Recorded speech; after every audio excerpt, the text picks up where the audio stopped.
Hello again and welcome back to my channel. Today's video is a Techo Kaigi with a mid-year planner update. I really hoped I was going to use this Hobonichi A6, the One Piece edition, more often, but I sadly just have not made any effort in using it so far. Even though I really love the cover I chose and I love having an A6, I do still use my 5-year Hobonichi. However, the first half of this year I just kind of did a lot of backlogging. So I'm hoping the second half of this year I'll be a little bit more diligent and will update it on the day. I just want to do my best in completing this book because it is the last year for it and I just want to see it all filled in. And of course I still have a daily journal. I am currently in my Filofax Norfolk Sage and it is so cute. It's a pocket size and I'm loving it, and I'm debating whether or not to get another notebook for this size. I have been using my weeks. I take it with me to work. I jot down to-dos. I document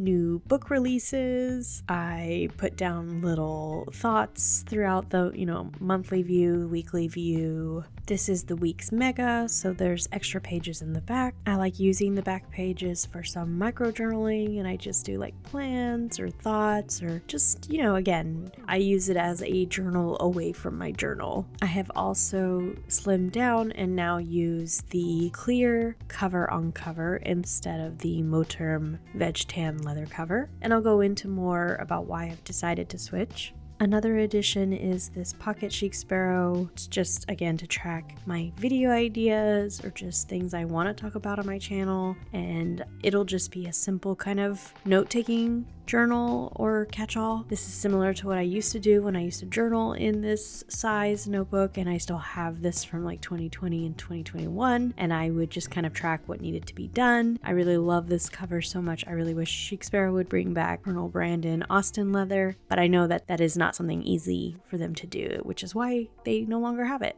But I really wish they would bring it back. I would definitely get one in a B6 slim size if I could. As I mentioned, I'm currently journaling in this pocket Filofax. I cut down Astrology and it now fits in this pocket size cover that I de-ringed. I'll link the video below if you're interested. It is such a cute size, but I have missed journaling in a B6 Slim. And speaking of an update, Matt and I recently got new bands. My other one broke and we have some matching ones as well, and this is the same design that we had previously, but I also got this leaf or laurel version as well, and I love it. Okay, but getting back to the journals, and now let me go into why I've decided to use the clear cover on cover for my weeks instead of the Moterm cover I mentioned in my previous Techo Kaigi.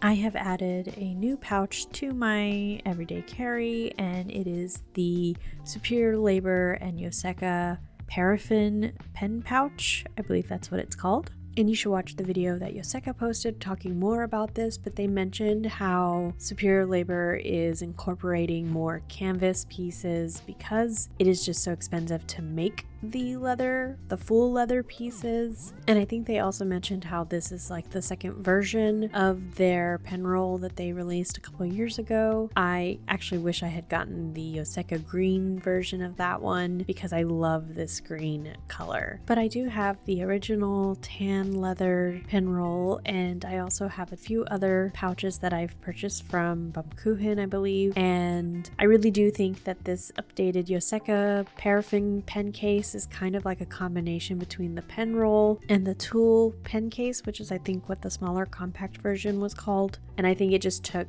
the best parts of the other two cases and incorporated them into this new pen case. I'm a huge fan of the leather products that TSL comes out with, and I'm glad that they still incorporated a bit of that leather into this new case. And the canvas that they use is very sturdy and just ultimately like it holds its shape and is just really nice. When I originally was setting it up, I was thinking of putting my weeks in the back and then putting in all the tools that I wanted to use, which for me and my planning needs, I really enjoy having access to my push button stamps. I know technically for an everyday carry carry, you want to trim down on the items that you're carrying, or at least that's one way to look at it. But I just thought that this would be a nice little pack to have during my work week. It's all in one place, easy to grab, easy to repack and unpack, and I think it's just so cute. So for this first configuration, I did end up removing a few stamps and a few other things. And this is how it ended up looking. Looks pretty good. It's not as bulky as I thought it was going to be. However, then it leaves my planner outside. So I thought maybe I can sandwich it in between, and it wasn't too bad. However, I just wasn't really a fan. And so I wanted to see what other ways I could fit things in this pouch without making it too bulky. So I carried my planner separately. I decided to put it in the clear cover on cover so that it would be a little bit more slimmer. And this is how I carried it for about a week, and it was fine. I didn't have any issues. I also put the Midori belt closure on it, and it's been working fine. I wish I did slightly adjust the belt, but it was my first time using it on something that I was actually carrying around with me. It is too bulky to put in the middle of the pouch, but I mean, it's not too much of an issue to have it separate. But after trying it this way for a little bit, I decided to test out having the weeks in the back zipper pouch. And I've tested it this way for about a week as well. The only con at this point is that I cannot zip the back pouch because the weeks is a shy too tall. If I were to take off the clear cover on cover, it would zip a little bit, but it would just feel my planner isn't protected, and I really love having a cover on cover.